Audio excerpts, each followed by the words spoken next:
કેન્દ્રમાં નરેન્દ્રભાઈ મોદીની સરકારના 12 વર્ષ પૂર્ણ થયા છે. વડાપ્રધાન નરેન્દ્રભાઈ મોદી કે જેઓ શરૂઆતથી જ પૂજ્ય મહાત્મા ગાંધીના નામથી મહાત્મા ગાંધી સ્વચ્છતા અભિયાન ચલાવી રહ્યા છે અને સમગ્ર દેશમાં છેલ્લા 12 વર્ષથી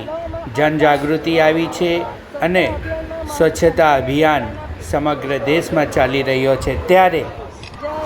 પારડીના લોકપ્રિય ધારાસભ્ય કનુભાઈ દેસાઈની પ્રેરક ઉપસ્થિતિમાં પારડીના પલસાણા ગામમાં આવેલ પવિત્ર ગંગાજી યાત્રાધામના પરિસરમાં આજરોજ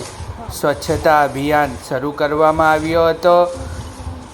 લોકપ્રિય ધારાસભ્ય કનુભાઈ દેસાઈ સાથે પારડી તાલુકાના ભાજપના માજી પ્રમુખ મહેશભાઈ દેસાઈ, હાલના પ્રમુખ પુનિતભાઈ પટેલ, પારડી શહેર સંગઠનના પ્રમુખ વિપુલભાઈ,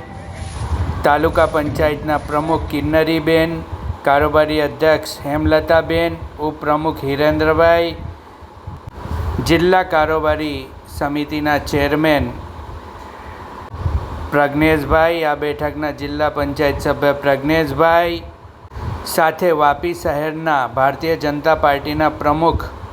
મનીષભાઈ દેસાઈ, લાડવાલા બેંકના માજી ચેરમેન હર્ષદભાઈ, સાથે પલસાણા ગામના સરપંચ, કિકલ્લા ગામના સરપંચ, ઉમરસાડી ગામના સરપંચ, તાલુકા મહિલા મોરચાના પ્રમુખ અને ઉમરસાડી ગામના સરપંચ ખુશ્બુબેન, સાથે વિશાળ સંખ્યામાં ગ્રામજનો અને ભારતીય જનતા પાર્ટીના કાર્યકર્તાઓ સ્વચ્છતા અભિયાનમાં જોડાયા હતા અને સમગ્ર